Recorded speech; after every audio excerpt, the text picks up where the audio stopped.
And I want to give all praise, all glory, and all honor to Yahweh, Ba'ashem Yahushua, Dawadah Abba, for allowing us to present another beautiful lesson on building up this kingdom.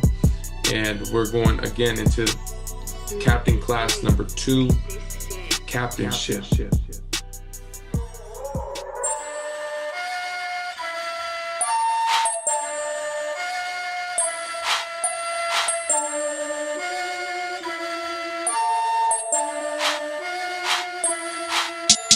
Shalom Mashpaka, Yabashim Yasha Brakata. This is Nasha Yaslan, and I got my bond with me, which means my son, and his name is Ilawam Enoch. Ilawam meaning youth. He's a young youth. He's only 10 years old, and he's getting trained up in the ways of serving the Lord. And so I have him as my reader tonight to present the Captain Class number 2, which is Captainship. So Captainship, it is the condition or post of a captain. Post meaning office. So a post or an office has requirements and obligations and duties. And these are things that we'll be touching on throughout the 7 lessons of a captain. We have 7 different lessons, just like we did with the soldier classes. There's 7 officer classes, and we're going to have 7 captain classes as well. So this is the second. The first was basic understanding, and the second is captainship. Understanding that there is obligations and requirements and duties that a captain must perform on a day-to-day basis. It's not just once a week. It's not twice a week. It's not when he feels like it. It's every single day you are living this captain position. You have people that rely on you. They rely on your wisdom. They rely on your guidance. They rely on your advice, your counsel, your word, your actions, your leadership. It's a lot on your shoulders. It's a lot of pressure. It's a lot of weight. But that's why you have to be led into this position. It's not for everybody. And we're going to see that the captains in the scriptures, we're going to look at captainship in the scriptures. People holding that office, people holding that post of a captain. And we're going to look at accounts. And we're going to be going over Joshua. We're going to be going over David. And we're going to be going over Mattathias. So 3 very potent, impactful, mighty men of valor. Men that were serving in a captain position at one point. And we also see them transition up out of that captain position. And they go on even further. A lot of these men, Joshua, Mattathias, David, really they were serving in that bishop position, but the scriptures do call them a captain.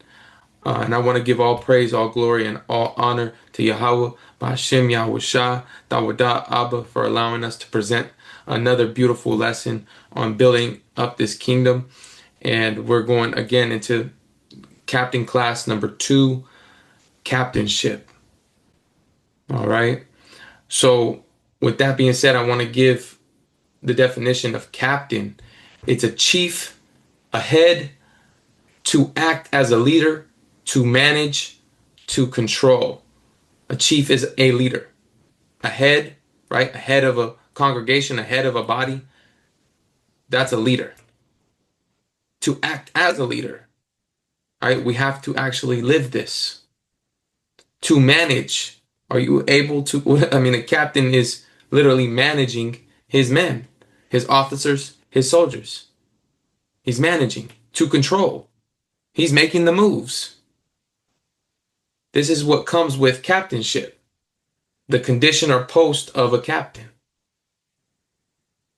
You're going to come into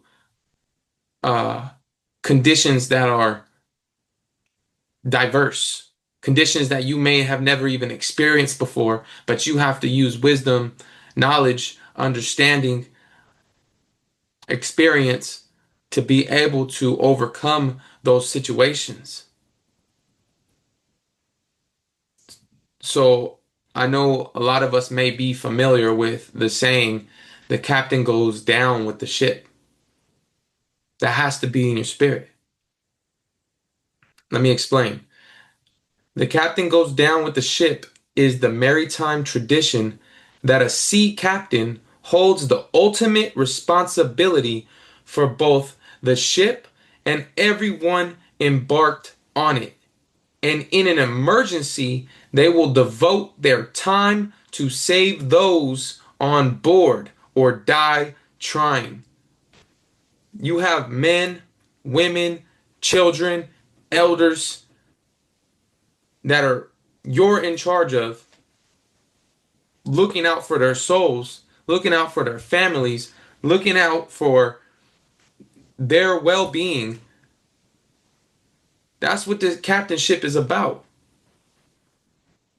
You're in charge of looking and watching over these souls and caring for them. You are an overseer. We went over that in the officer class. An officer is an overseer, but you're an overseer to the next degree, to the next level. You have to take initiative. Officers are taking initiative to a degree, but a captain has to take initiative, has to be able to have a vision on what needs to be done. So I like that saying, the captain goes down with the ship. You have to be willing to put your life on the line for those around you, for those that are serving the Most High God and keeping the commandments and have the faith of Yahushua HaMashiach. You have to have that in your spirit. It's something you have to be desirous to come into this office, because it takes a certain level of man to be able to come into this. Not everybody was in the scriptures. You're not going to see everybody being a captain. It's just not happening. But the ones that you do see in the accounts, they are mighty men of valor. Now let's go to our first, which is going to be Joshua. Okay, so I'm going to share my screen. We're going to go to Joshua. It's going to be chapter 1. Enoch, we're going to start at verse 10.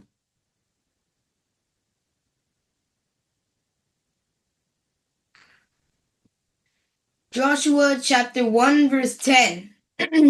Then Joshua commanded the officers of the people, saying, Go ahead. Verse 11, pass through the hosts and command the people, saying, prepare your victuals, for within 3 days you shall pass over this Jordan, to go in to possess the land which the Lord your God giveth you to possess it. So Joshua commanded the officers. A captain is going to give commands. He can still request things, but a command is, this needs to be done. You have the authority. That'll be captain class number 3, authority, but they all tie in together. We talked about in the captain goes down with the ship, it says they will devote their time to save those on board or die trying. That's going to be the final class, devotion. A captain being devoted until the very end. Now, we see here a captain, Joshua, giving commands to his officers. And he's telling them, look, you're going to pass through the hosts and command the people. So he's giving a message. He's up here. He's the head. He's giving a message to his officers. You guys are going to go and command the people. So you see how he's not dealing with everybody. He's dealing with his officers. Now his officers are going to go and give this command. And they're going to be saying, prepare you victuals. Victuals are rations of food. So he's saying, prepare rations. For within 3 days, you shall pass over this Jordan. So he's already telling them, this is the plan. This is what's happening. A captain might put out, hey, this Shabbat, we're going street preaching at this place at this time, and everyone needs to be wearing, their vests, or everyone needs to be wearing boots, or everyone needs to be wearing, or bring their Bibles. It's a command. And then if someone fails to do so, now you have to address it. Why didn't you bring your boots? We said we're wearing boots.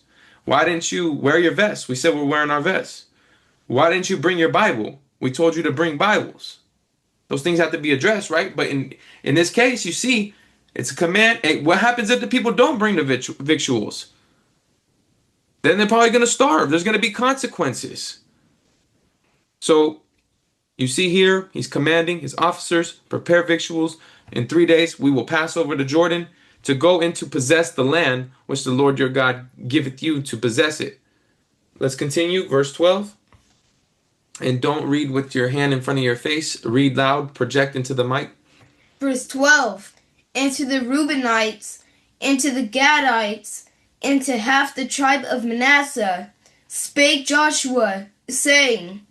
Go ahead. Verse 13. Remember the word which Moses... No, read that again. Remember the word which Moses, the servant of the Lord, commanded you, saying, The Lord your God hath given you rest, and hath given you this land. Right. So he's encouraging, he's exhorting his men. Remember the word which Moses, the servant of the Lord, commanded you, saying, the Lord has given you rest and hath given you this land. That's what a captain does. He's putting that vision out there. Don't you guys remember that this was spoken of by the word of Moses, the servant of the Lord? Remember this.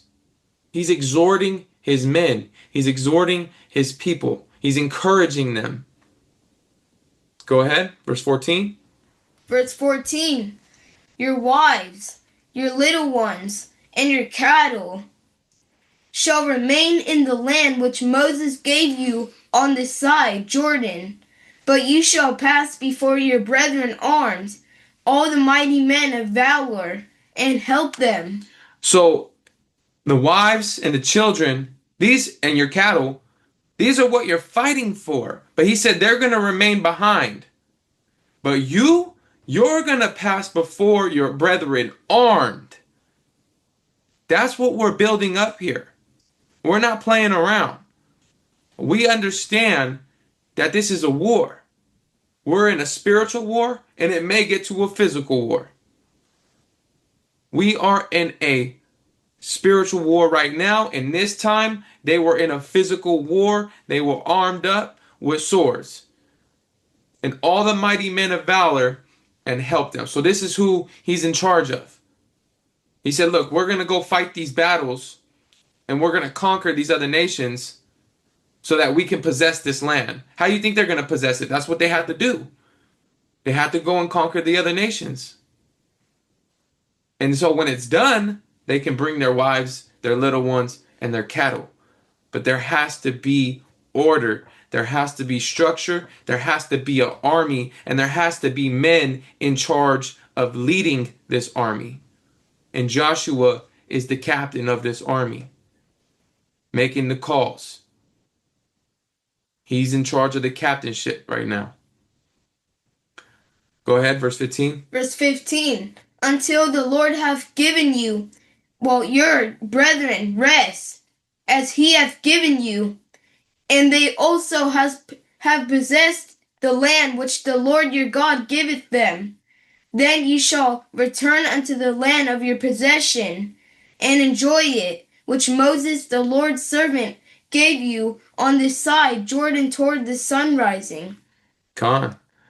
Go ahead, keep going. Verse 16. Verse 16. And they answered Joshua, saying, All that thou commandest us we will do, and whithersoever thou sendest us, we will go. Wouldn't that be a beautiful thing to hear brethren say, whatever you command, we will do it. Wherever you send us, we will go. That's how you respond to a captain. That's how you respond to a leader. Because you understand that that person is being led in the spirit. You have to understand that that captain is being led in the spirit to send out that order. All that you command, we will do. Wherever you send us, we will go.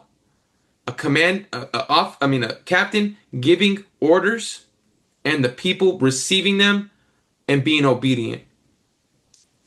It's a reciprocation of love. That's what it is. A reciprocation of love. The captain has the vision, understands what needs to be done. The other people might not understand to the same degree that the captain does, but that's the captain's job, to show the vision and for the people to be obedient, understand this man knows something. He sees a vision. He's trying to show me it. I can't see it fully, but I just have to trust that the Lord is using this man and we have to follow his orders. The captain has to have the people's best interests at heart. Go ahead to verse 17. Verse 17. According as we hearken unto Moses in all things, so we will hearken unto thee. Only the Lord thy God be with thee, as he was with Moses. So the people are listening to him because the Lord thy God be with thee. That's what I was talking about. You have to see the Lord dealing with this man. You know them by their fruits. Pay close attention to the people that you're setting above you. Okay? Verse 18. Verse 18. Whosoever he be that doth rebel against thy commandment, and will not hearken unto thy words, and all that thou commandest him, he shall be put to death. Only be strong and of a good courage. Con.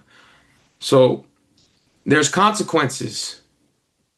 If you want to rebel against the commandment and you don't want to listen to the words of the captain and everything that he commanded you for your betterment, in this time, you were put to death.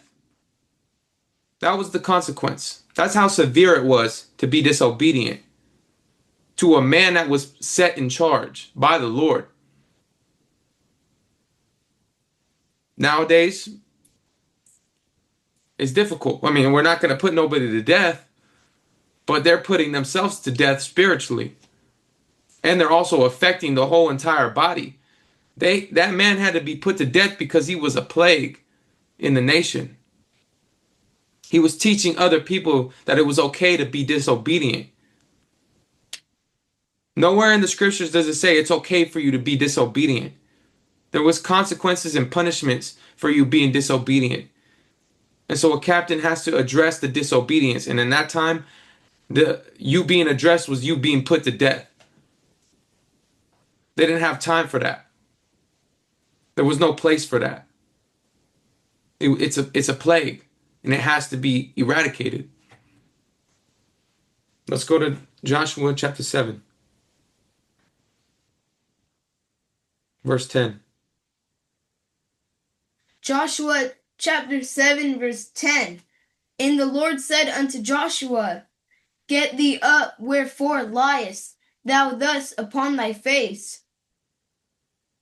Gone. So Lord speaking to him, Joshua is upon his face. Go ahead. He may be praying because that's like a prostration, right? If he's upon his face is to the ground. So he's probably in prayer. Go ahead, verse 11. Verse 11. Israel hath sinned, and they have also transgressed my covenant, which I commanded them. For they have even taken of the accursed thing, and have also stolen and dissembled also. And they have put it even among their own stuff. Gone. So there was an issue in this account. And the issue was that one of the Israelites, Achan, he took things that he shouldn't. He took spoils of war that he was not supposed to take. One of them was a Babylonian garment. That's why he says they have even taken of the accursed thing.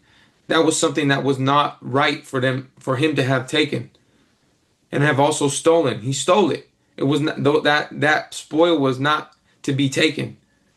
And dissembled also, that means to conceal information. So it wasn't, he didn't tell nobody. He took it on his own accord and hid it. And they have put it even among their own stuff. So he's hiding it among his own stuff. And the Lord's calling it out and telling Joshua, look, this is what's happening. I know somebody took something that wasn't supposed to be taken. They stole it. And so now there's going to be a punishment. Verse 12. Verse 12. Therefore, the children of Israel could not stand before their enemies, but turned their backs before their enemies, because they were cursed. Neither will I be with you any more, except ye destroy the curse from among you. Remember how I was talking about that plague? And if that person didn't want to listen to the commands and wanted to be disobedient, that they had to be put to death because it was a plague? Do you see what I'm saying? This is literally an account of somebody being disobedient. And now the plague is not just affecting that one person, it's affecting all of us. It's affecting the children of Israel. It says the children of Israel could not stand before their enemies. Was it the whole entire nation that did it? No. You're going to come to see that it was one man that made that decision to be disobedient. And now we can't stand before our enemies because we are accursed now because of this man's disobedience. Neither will I be with you anymore. Now the Most High don't even want to be with us because of this man. Except ye destroy. Here you go. This is what you have to do, Captain. This is what you have to do. Except you destroy the accursed from among you. Now this man is accursed. You have to destroy him from among you. Are you going to take action and be able to do that, Captain, officer, soldiers? Are you going to be able to handle that? Because that's the only way I'm going to be with you. If you take action and you follow my commands, and I'm commanding you, you have to destroy this accursed from among you. Verse 13. Verse 13. Up, sanctify the people, and say, sanctify yourselves against tomorrow. For thus saith the Lord God of Israel, there is an accursed thing in the midst of thee, O Israel, thou canst not stand before thine enemies, until ye take away the accursed thing from among you. So the Lord is saying, sanctify the people, sanctify yourself, because tomorrow, thus saith the Lord God of Israel, he's going to announce, there's an accursed thing. Right now he was just telling Joshua, but everyone's going to know there's an accursed thing in the midst of Israel. And now you're not going to be able to stand before your enemies until that accursed thing is taken away from you. And who do you think has to step up and orchestrate all of that? Joshua, the captain, has to step up and orchestrate it all. And he's going to use his officers and his soldiers to tell the people. Go ahead, verse 14. Verse 14. In the morning, therefore, ye shall be brought according to your tribes, and it shall be that the tribe which the Lord taketh shall come according to the families thereof. And the family which the Lord shall take shall come by households. And the household which the Lord shall take shall come man by man. That's a lot of work. There's a lot of tribes that have to come up. It said, in the morning, therefore, you shall be brought according to your tribes. That takes a lot of orchestrating. That's a big job if it's just one man. It's not Joshua doing it alone. It's him, his officers, his soldiers. They're bringing up all these tribes, right?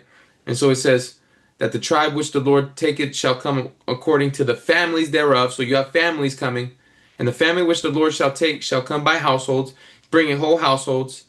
And the household which the Lord shall take shall come man by man. You have household by household coming, man by man. And everyone has to be interrogated. Everyone has to be investigated. They have to find out who did this. That's a lot of work. Captain has to step up and orchestrate it and determine who did this. We have to find the right person. We can't condemn the righteous. We have to condemn the guilty. Go ahead, verse 15. Verse 15. And it shall be that he that is taken with the accursed thing shall be burnt with fire. He and all that he hath, because he hath transgressed the covenant of the Lord, and because he hath wrought folly in Israel. Khan. So the Lord is saying what has to be done. Are you able to step up and take action? And the Lord is saying you have to burn the accursed thing with fire. He and all that he has, not just him, his wife, his kids, his animals, anything that he has. Because he has transgressed the covenant of the Lord, and because he has wrought folly in Israel. He has created folly. That's what wrought is, to create and shape and form something. He has created folly in Israel. Wickedness. He has done a wicked deed in Israel. And now we're all affected because of it. And so a captain has to step up and has to handle the matter. You want to come into this position, you have to understand that it comes with some very serious matters. Life or death matters. This is not for the weak. Joshua literally has to investigate and find out who did this. And not only that, now he has to get this man and his wife and his kids, if he has them, and his animals and everything he has, and burn them up. Imagine knowing that. When you find this person, you have to destroy everything, burn everything up. Once you find out. It's a lot to handle. Verse 16. Verse 16. So Joshua rose up early in the morning and brought Israel by their tribes, and the tribe of Judah was taken. Okay, so we're dealing with the tribe of Judah. Go ahead. Verse 17. And he brought the family of Judah, and he took the family of the Zarhites, and he brought the family of the Zarhites, man by man, and Zabdi was taken. Keep going. Verse 18. And he brought his household man by man, and Achan, the son of Carmi. Achan, the son of Carmi. Go ahead. The son of Zabdi, the son of Zerah, of the tribe of Judah, was taken. So we're talking about Achan here, okay? And Achan, okay, the son of Carmi, the son of Zabdi, or Zabdi, however you want to say it. Achan, right? That's who we're talking about here. Go ahead, verse 19. Verse 19. And Joshua said unto Achan, my son, give, I pray thee, glory to the Lord God of Israel, and make confession unto him, and tell me now what thou hast done. Hide it not from me. God. So now Joshua has found a man. He has suspicion, and he's telling him, confess to what you did. Tell me now what you have done. Don't hide it no more. Go ahead, verse 20. Verse 20. And Achan answered Joshua, and said, indeed, I have sinned against the Lord God of Israel, and thus have I done.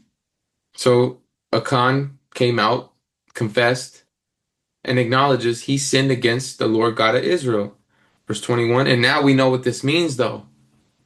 Verse Achan has a death sentence now. Go ahead, verse 21. Verse 21. When I saw among the spoils a goodly Babylonish garment. Babylonish garment. Babylonish garment, and 200 shekels of silver, and a wedge of gold of 50 shekels weight. Then I coveted them, and took them, And behold, they are hid in the earth in the midst of my tent, and the silver under it. This man, I coveted them. 10th commandment, thou shalt not covet. Now, yes, it was of another nation, but he admits, I coveted them. This again was of another nation's items, but still, it stemmed from him coveting these things, and he took them. He stole them. He wasn't allowed to take those spoils. There were times where we could take spoils, and there was time where we couldn't take spoils. This was one of those times where we could not take the spoils of war. And behold, they are, and he let him know where the items were. He dug a hole. That's why it says they are hid in the earth in the midst of my tent. He dug a hole, put them in there, and hid it there under his tent. Go ahead, verse 22. Verse 22. So Joshua sent messengers, and they ran unto the tent, and behold, it was hid in his tent, and the silver under it. So Joshua playing in captain position. All right, I have to send out a search party to go and search this tent and make sure that these things are so. And we have to go and find the items, right? So they went, and it was so. They were there. Verse 23. Verse 23. And they took them out of the midst of the tent, and brought them out unto Joshua and unto all the children of Israel, and laid them out before the Lord. So they took the items, they brought them back to Joshua. That's giving a report. A lot of times in the captain's position, people are going to report back to you. They reported back and said, look, we found the stuff. And they laid it out. Here it is. Now imagine one of the men kept something for himself. Now you're dealing with a whole nother issue.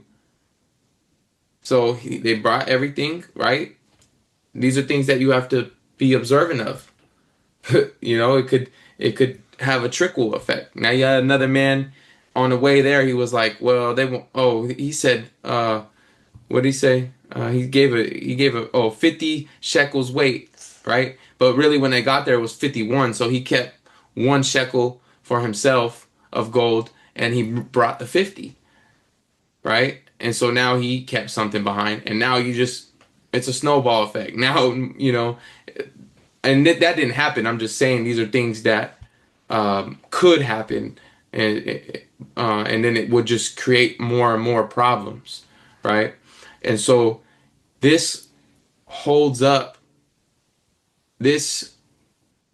Notice we're supposed to be going and taking the land.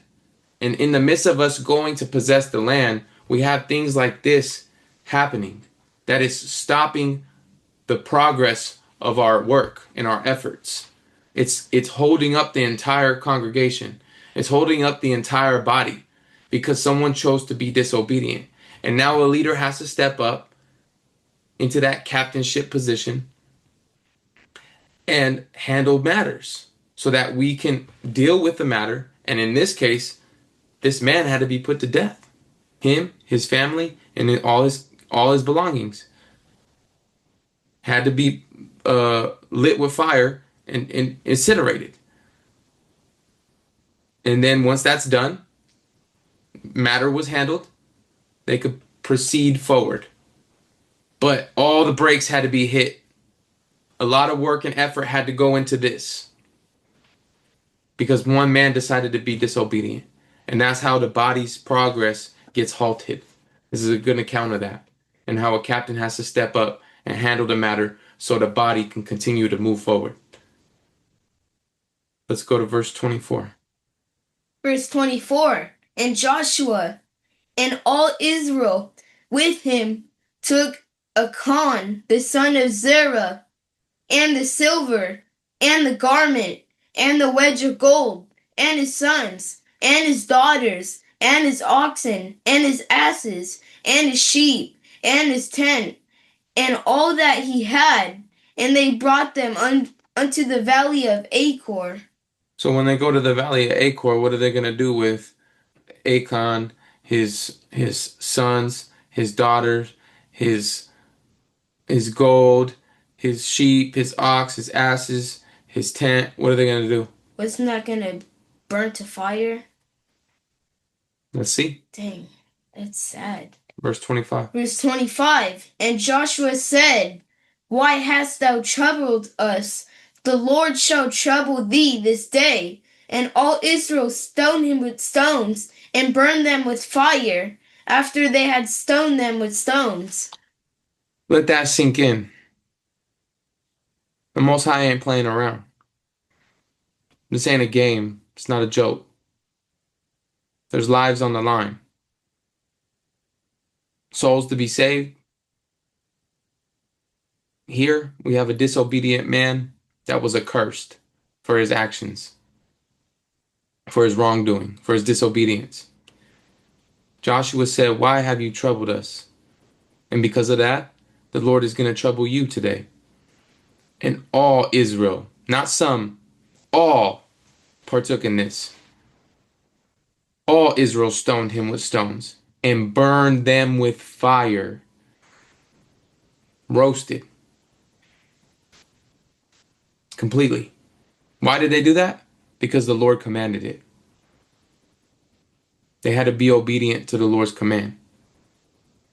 Of course, like you said, I mean, it's sad. We don't want to see that. But ultimately, where did it stem from? It stemmed from disobedience. So it's sad to see our people be disobedient. And so as leaders, as a captain, we have to set that example of obedience for our people. Verse 26. Verse 26. And they raised over him a great heap of stones unto this day. So the Lord turned from the fierceness of his anger, wherefore the name of that place was called the Valley of Achor unto this day. Come. And that's how the Lord's anger, fierceness of his anger was turned away. When that man that caused, that wrought folly in Israel was destroyed, and him and his sons, his daughters, his asses, everything. And everything was destroyed that was of his, then the anger of the Lord was turned away. And so as we build this congregation, we're looking to build a body that is obedient unto the Lord. That's what we're looking for. Not being obedient unto man, but unto the Lord. And knowing that the Lord is working through the leaders that are set up in the congregation. Let's go to Joshua chapter 10, verse 6. Joshua chapter 10, verse 6. And the men of Gibeon sent unto Joshua to the camp to Gilgal, saying, Slack not thy hand from thy servants. Come up to us quickly, and save us, and help us. For all the kings of the Amorites that dwell in the mountains are gathered together against us. The men of Gibeon are sending a message to Joshua the captain. And they're saying, Slack not thy hand from thy servants. They acknowledge that they serve Joshua. And they're saying, don't wait. We need your help now. Help us. Help your servants. Come to us quickly. Save us. Help us. In a captain position, you are going to have men that are going to need your help in various ways. Counsel, guidance, breakdowns, prayer, fasting,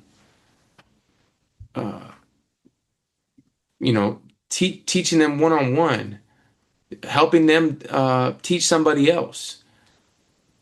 There's just someone breaks down on the side of the road. Might need you to go help them out there.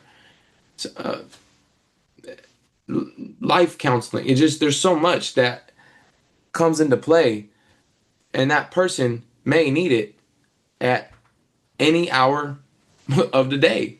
Could be 1 a.m., 3 a.m., 5 a.m., times that you wouldn't even think.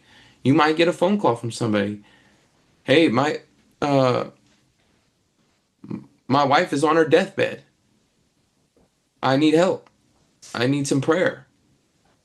I need a brother to talk to. I need some counsel. I need some advice. That's what comes with the position.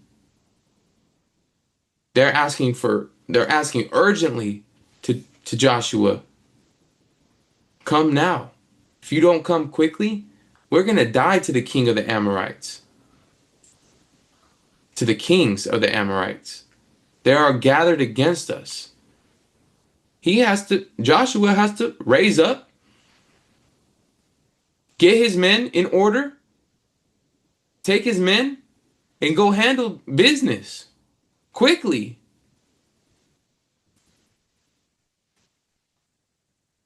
Let's go to verse 7. Verse 7. So Joshua ascended from, how do you say Gilgal. it? Gilgal. He and all the people of war with him, and all the mighty men of valor. It wasn't taking no soft, effeminate men. He ascended. He rose up. He was moving with a quickness. And all the people of war with him. He's taking his mighty men of valor. That's who he's got around him. That's who we're looking to have around us. But those men of valor are trained up to be men of valor. And that's what we're looking to do here. Train up men of valor. Go ahead, verse 8. Verse 8. And the Lord said unto Joshua, fear them not, for I have delivered them into thine hand. There shall not a man of them stand before thee. See all them Ammonites? Don't fear them. See all them, it's like your Amorites. You see all them Amorites? Don't fear them. They might look bigger. They might look stronger. They might look like they have more numbers. But don't fear them. They're delivered into your hand. The Lord is dealing with Joshua. And not just Joshua, but the children of Israel. They're not going to be able to stand before you. You got to put your faith in the Most High God. Even when things don't look like you can overcome it, guess what? You got to put your faith in the Most High. That you're making the right decisions. You're being led in the Spirit. You're being obedient. Verse 9.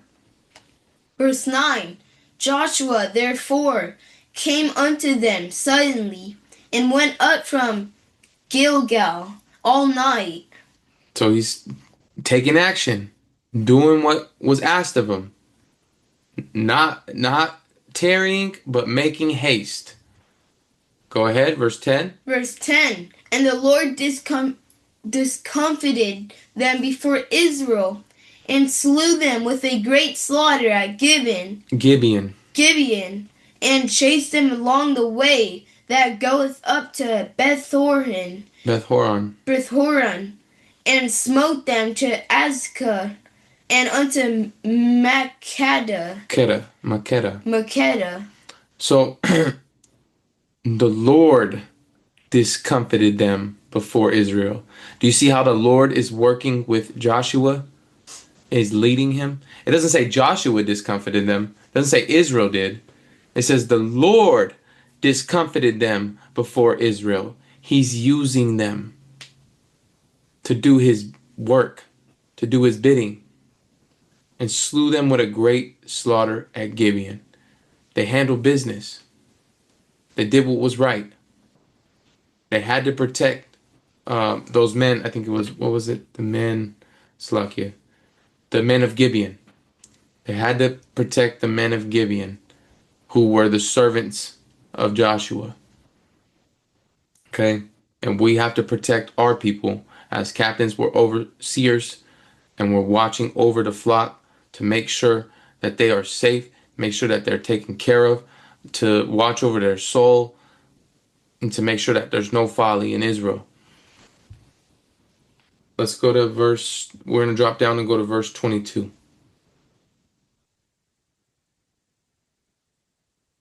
Verse 22. Then said Joshua, open the mouth of the cave, and bring out those 5 kings unto me out of the cave. Commanded them.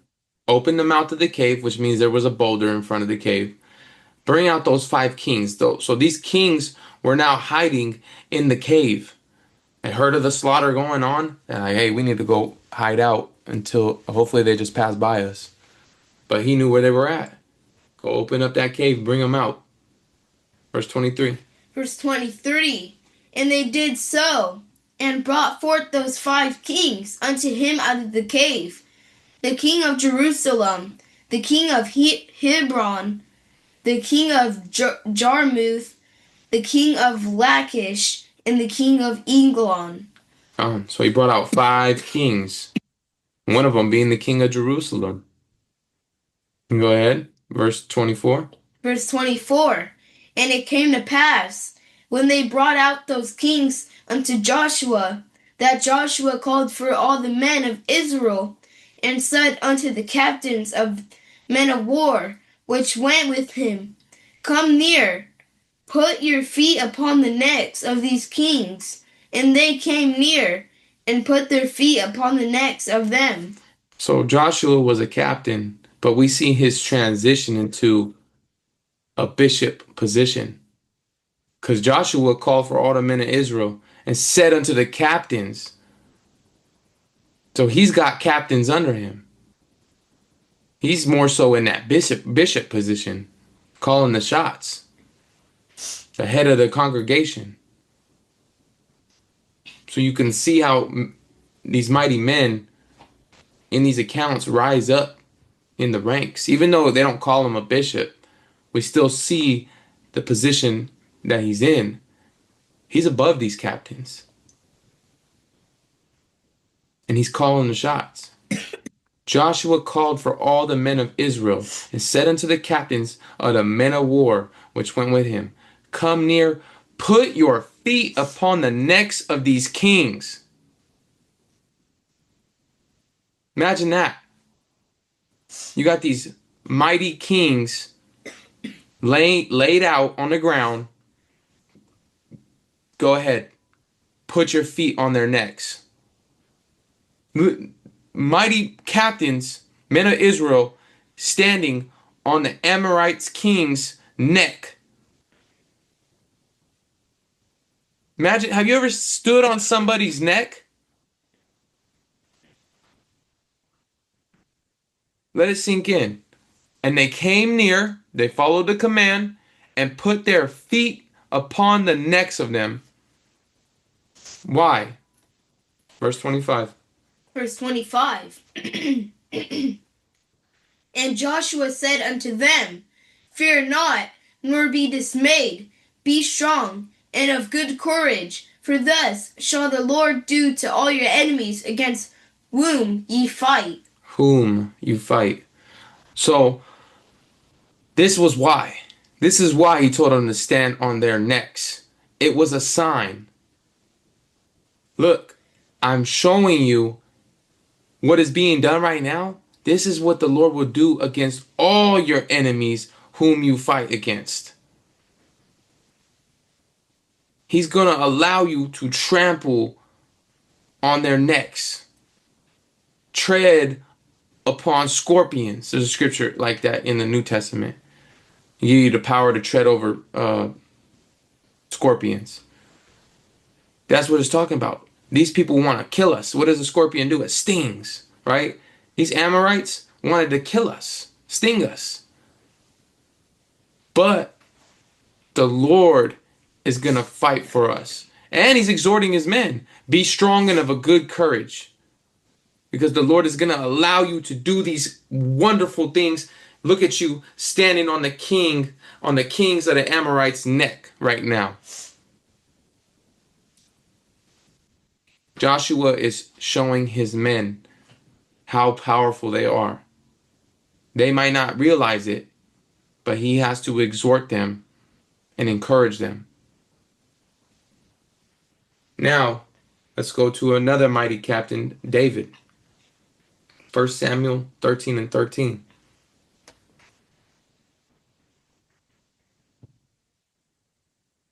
Joshua chapter 13, verse 13. Oh, my bad.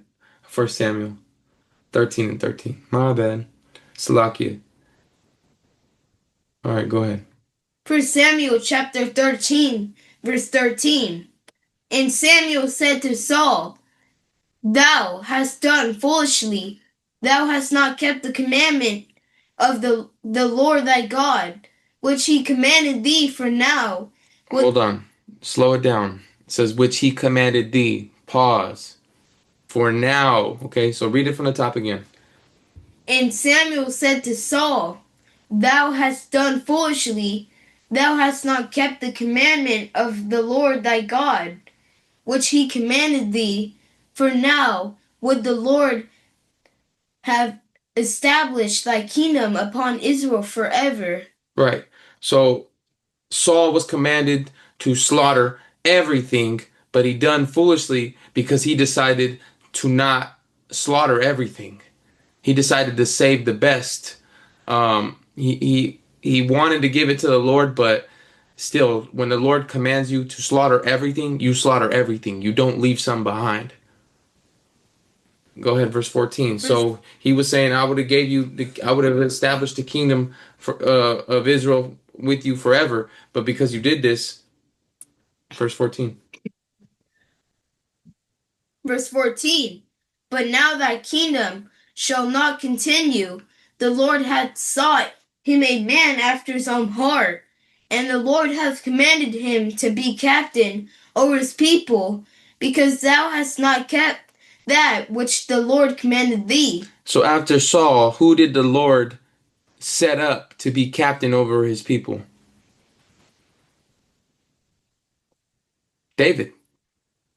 David was set up after Saul. And you see here, the Lord has commanded him to be captain. David started as a captain. I mean, of course, he started even before that. He was a soldier, even an officer, and a captain, right? He was playing all them positions. I mean, he was a youth when he slaughtered Goliath, right? He had that soldier mentality. He had the soldier mindset.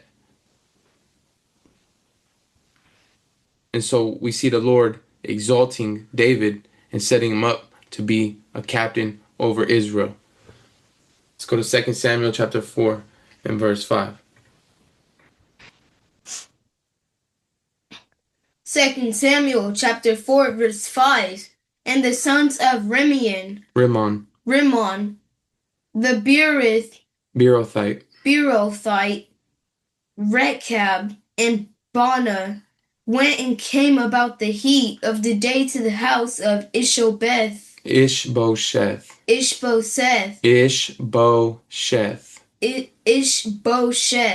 who lay on a bed at noon. All right, so we see some men come into the house of Ishbosheth. Now, for those that are not familiar with Ishbosheth, he is crippled. He's lame. He can't walk. All right, this Ishbosheth was the son of Jonathan. Jonathan is the son of Saul. Verse 6. Verse 6.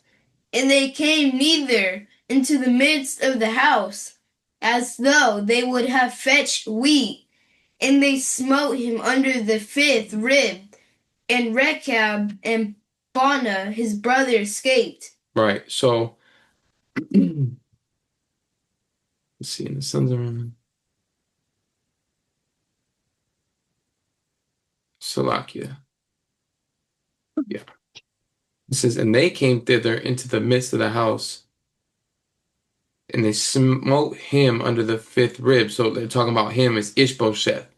And Rechab and Baanah, his brother, escaped. So Ishbosheth's brothers escaped, and they were actually captains.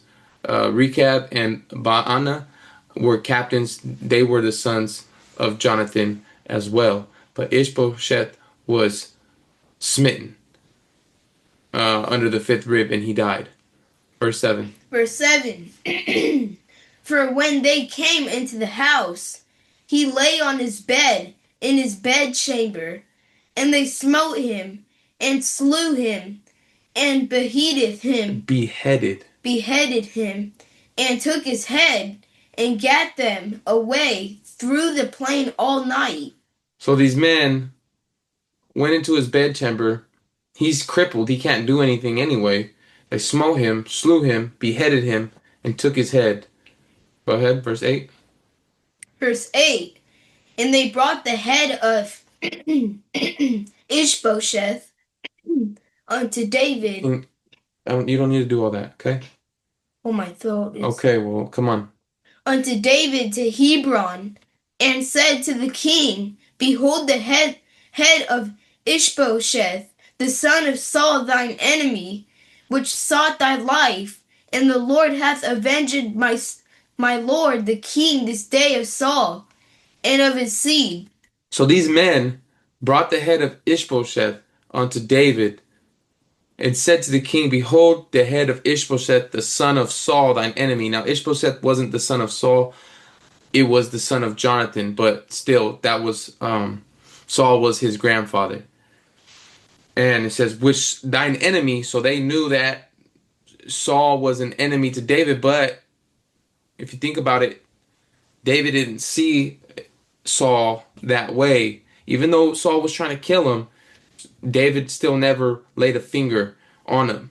Even though he had opportunities to kill Saul, he never did, because he understood that you can't lay a hand on God's anointed. And Saul was anointed. Even though he was not in the right and doing things contrary, the Lord was still dealing with Saul.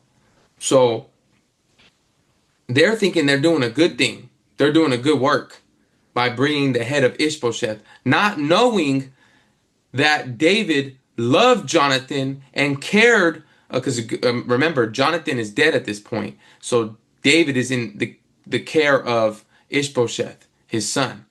David is taking care of Ishbosheth and making sure that everything goes well with him, and especially because he's crippled, he can't walk.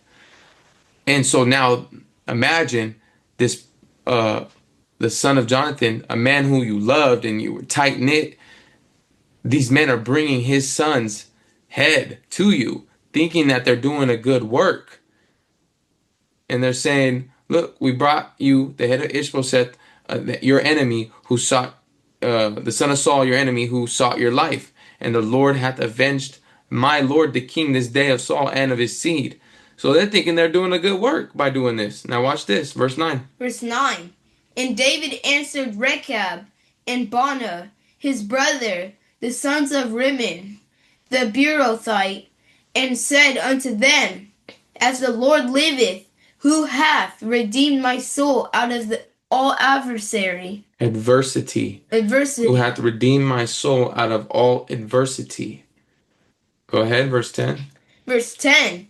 When one told me, saying, Behold, Saul is dead, thinking to have brought good tidings, I took bold hold of him and slew him in Ziklag, who thought that I would have given him a reward for his tidings. So he's referring back to an account where a man came and told him, hey, Saul is dead.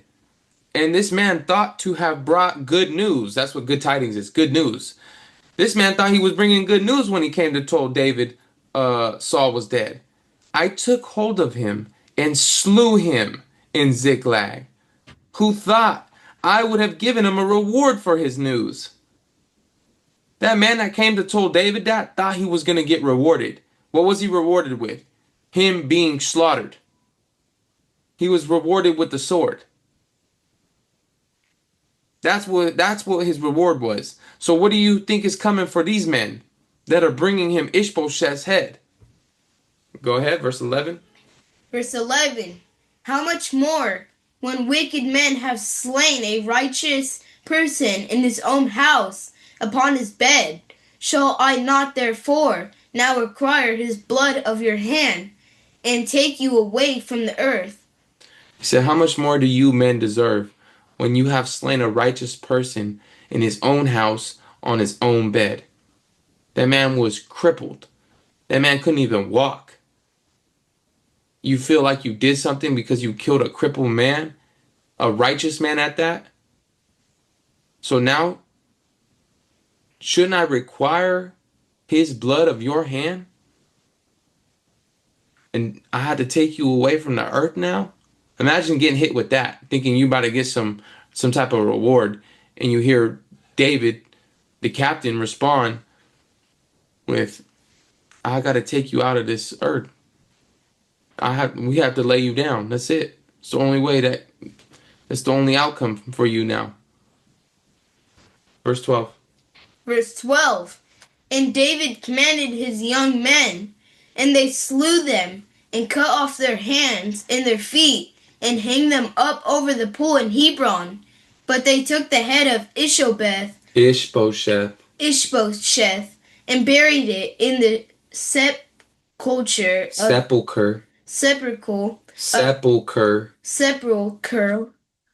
of Abner in Hebron. So David sent out a command as a captain would to his young men, his soldiers, his officers, and they slew those men. And they cut off their hands, cut off their feet, and hung them up over the pool, which is a body of water in Hebron. But they took the head of Ishbosheth and buried it in the sepulchre of Abner in Hebron. Commands. Decisions. Men taking action. It was what had to be done.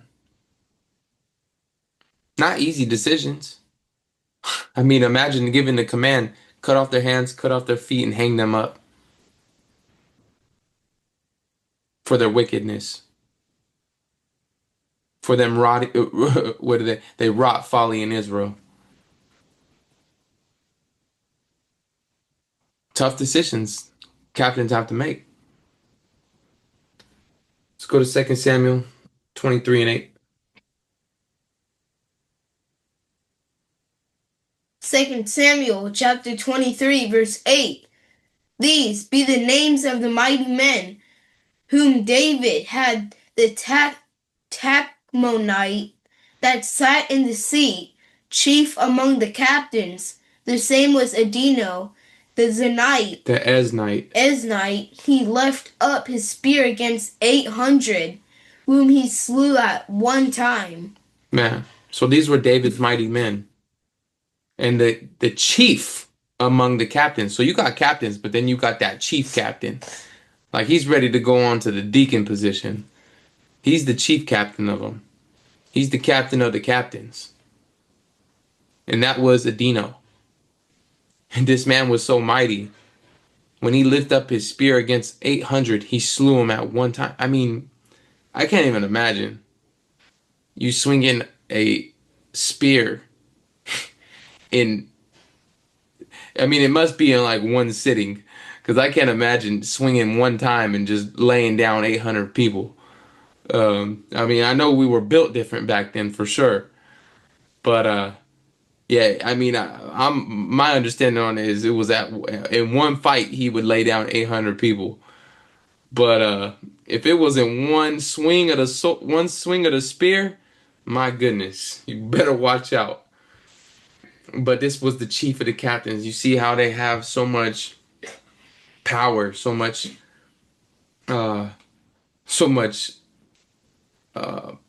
zeal, so much courage. There's just something special about them, about these captains.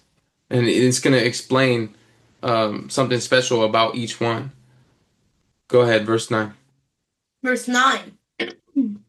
And after him was Eleazar, the son of Dodo, the Ahohite, one of the three mighty men with David, when they defied the Philistines that were there, gathered together to battle, and the men of Israel were gone away.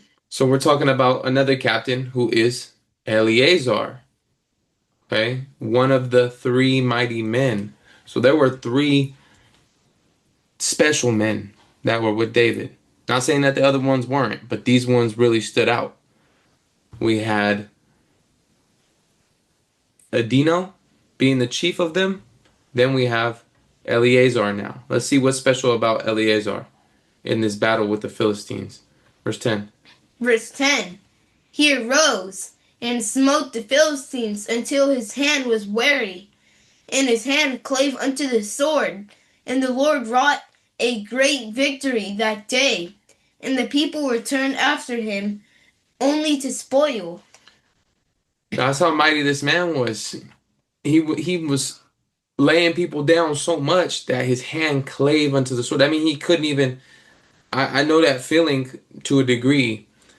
And I can't remember if it's like in baseball or if you're lifting weights, but you're doing it so much that like your hand is putting so much effort into it, or maybe like even using a shovel or a pickaxe. Oh yeah, that's what it was.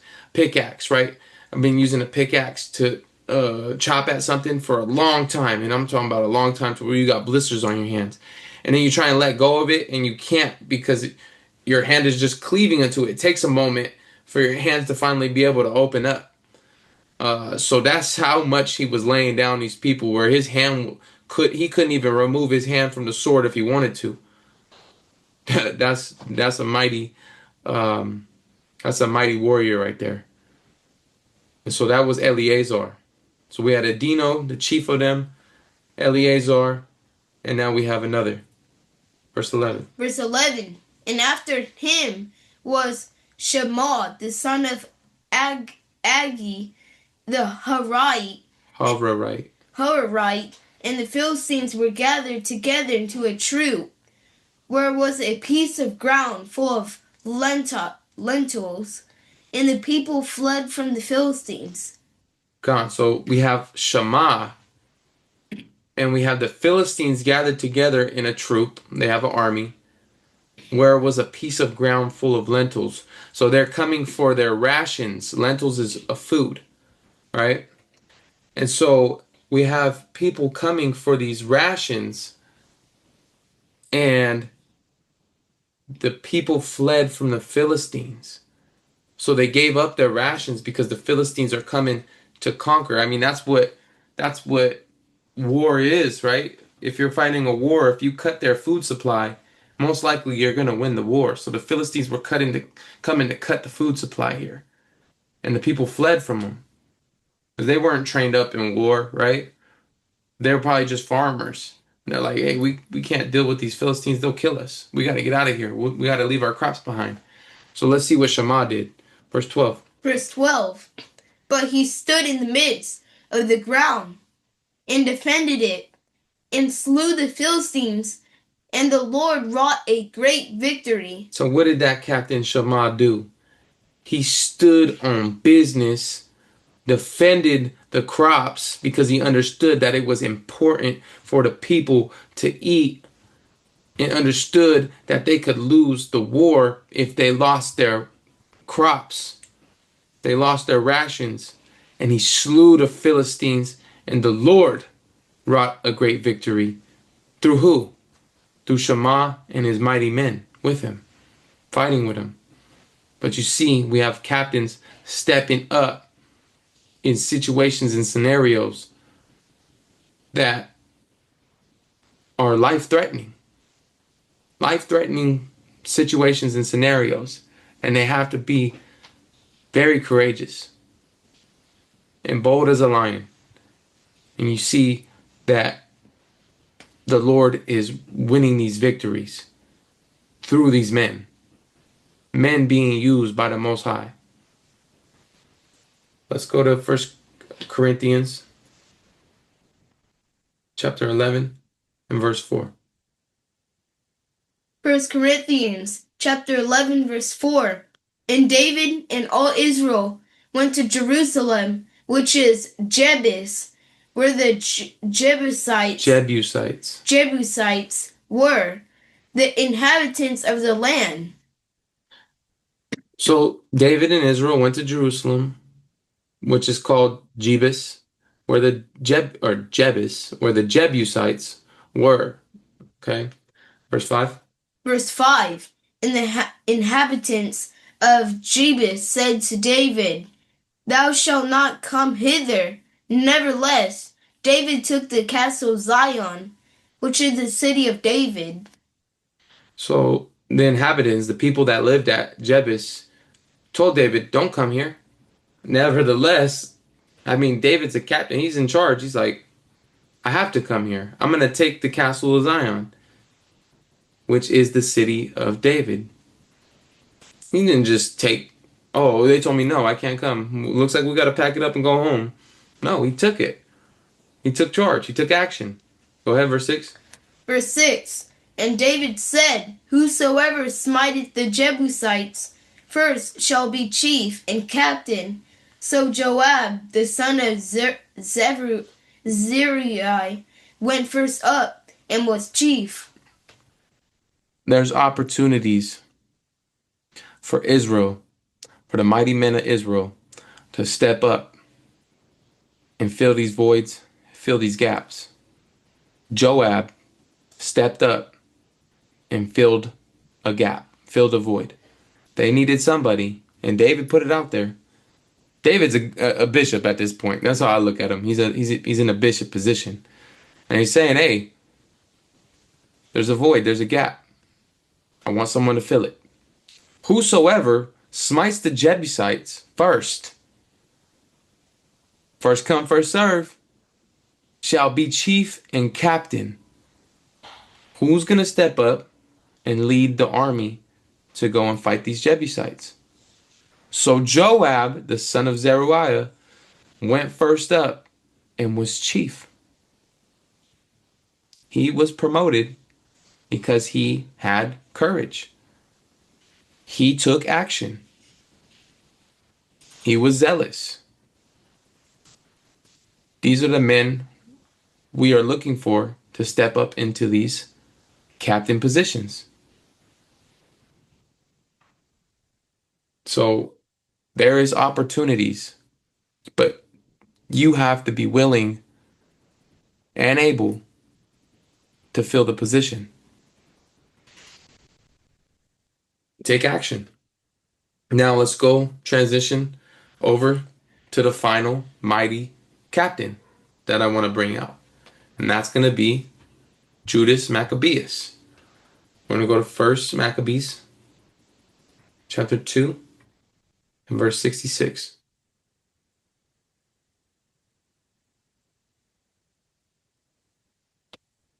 First Maccabees chapter 2, verse 66. As for Judas Maccabeus, he hath been mighty and strong, even from his youth up. Let him be your captain, and fight the battle of the people. This is his father Mattathias speaking about his son Judas Maccabeus. And he said he has been mighty and strong, even from his youth up. You notice this even on children. You notice something special about them. That young man is going to grow up to do amazing things, most high willing. You notice it on him. Let him be your captain and fight the battle of the people. That is captainship. Fighting the battle of the people, protecting them, serving them, loving them, nurturing them. Mattathias' father seen it on his son. He's the one to fill the position. He's been mighty and strong, even from a youth. He's going to be your captain. 1 Maccabees 3, starting at verse 1. First Maccabees chapter 3, verse 1. Then his son Judas, called Maccabeus, rose up in his stead. So that means he rose up in his father's stead. So his father was the captain or the bishop or whatever you want to call his father. He was the leader of the people. Now Judas is stepping up into this captain position in his father's stead. Go ahead, because his father passed away at this point. Verse 2. Verse 2. And all his brethren helped him, and so did all they that held with his father, and they fought with cheerfulness the battle of Israel. So a captain has his brethren helping him, his officers, his soldiers, the deacons, the bishops, and so did all that they that held with his father. So they accepted Mattathias as their leader, and now they're accepting his son Judas Maccabeus as their leader, and they fought the battles with cheerfulness. Go ahead, verse 3. Verse 3. So he gat his people great honor, and put on a breastplate as a giant, and girt his warlike harness about him, and he made battles, protecting the host with his sword. That's captainship. He's protecting the host with his sword. But we can protect even more than just with a physical sword, but a spiritual sword, which is the word of God. We can protect our people with that as well, because it's not just a physical battle, it's a spiritual battle as well. So a captain has to be aware of that. You're battling not just in the flesh, but in the spirit as well. But we see here Judas, mighty, putting on a breastplate as a giant, and he girt his warlike harness about him. He was ready to lay heathens down. And he made battles. He took action. And he protected the host with his sword. Go ahead, verse 4. Verse 4. In his acts, he was like a lion, and like a lion's whelp, roaring for his prey. All I can say is he was mighty. It was like fighting a lion. He was mighty. Go ahead, verse 5. Verse 5. For he pursued the wicked and sought them out, and burnt up those that vex his people. There's a lot of burning happening to the wicked. You see a lot of accounts, the wicked getting burnt up. And it's the righteous pursuing the wicked and seeking them out. He sought them out. You want to be wicked around my flock? We got to get you out of here. That can't be around here. Go ahead, verse 6. Verse 6. Wherefore the wicked shrunk for fear of him, and all the workers of iniquity were troubled, because salvation prospered in his hand. Captain come around, the wicked better shrink for fear of him. And all them workers of iniquity better be troubled, because salvation is prospering in their hand.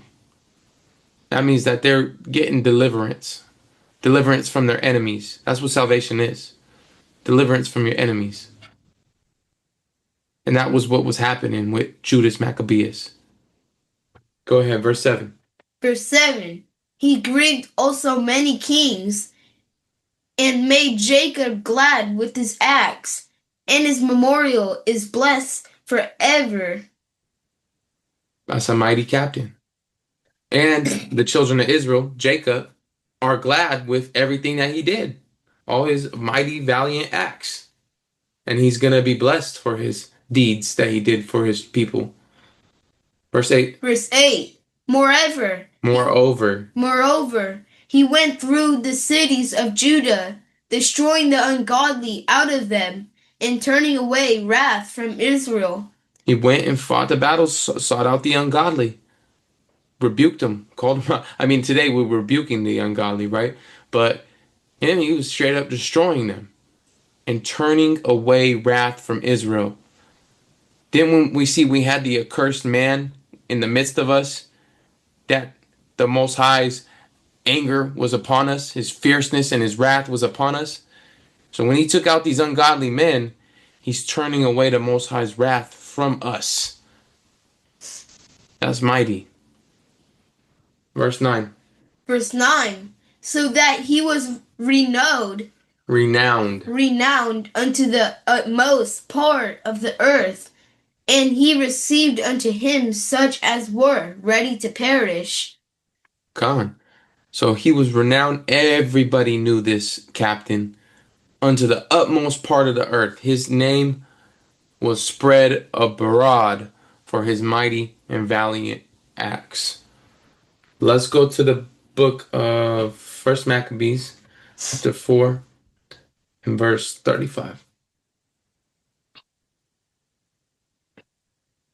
First Maccabees chapter 4, verse 35. Now when Lysias saw his army put to flight in the manliness of Judah's soldiers, and how they were ready either to live or die valiantly.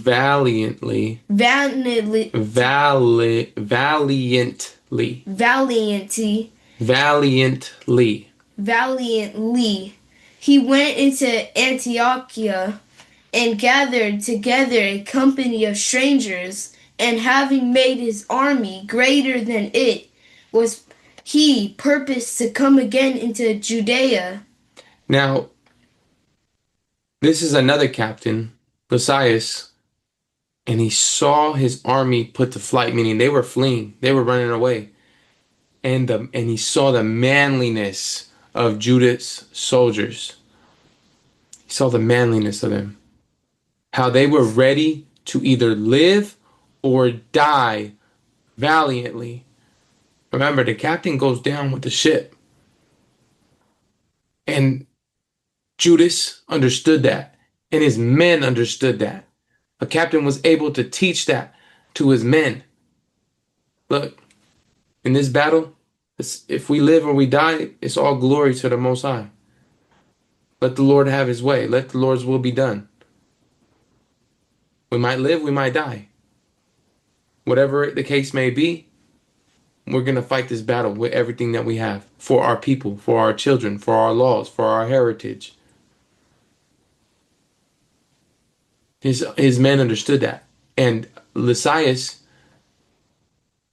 a captain of the Grecians, saw how manly our people were, how zealous, how mighty these men were. And so he had to go get more troops to try and fight against us. He was terrified of how valiant our men were. Go ahead, verse 36. Verse 36. Then said Judas and his brethren, Behold, our enemies are discomfited. Let us go up to cleanse and dedicate the sanctuary.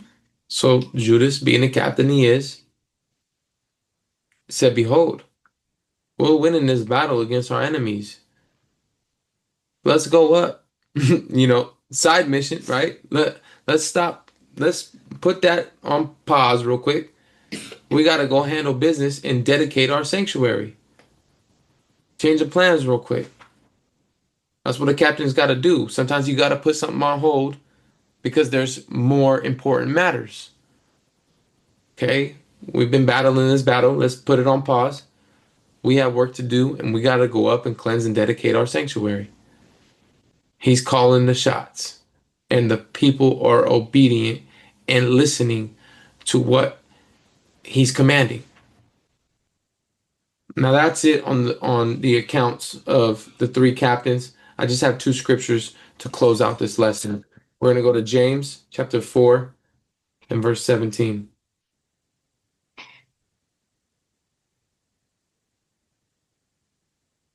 Go ahead. James chapter 4, verse 17. Therefore to him that knoweth to do good, and doeth it not, to him it is sin. You've seen in all these situations and all these accounts, they knew what to do. The captains knew what to do. The Lord showed them what to do. If they didn't do it, it would be sin to them. But they made the right decisions. Therefore, to him that knoweth to do good and doeth it not, to him it is sin. If you want to come into this captain position, you're going to notice things. And you're going to be led in the Spirit to know the right decisions. And if you don't know the right decision to make, that's why you have counsel. That's why you have deacons. That's why you have bishops. So that they can help you, guide you in the right direction. Men that are being used by the Lord as well. Okay? It's not just you on your own. In all these instances, you see that these mighty men had other mighty men around them that are fully capable of helping them. So in a captain position, if you know the right thing to do it. Because if you don't, it's sin. And we're going to close it out with 1 John 3:16.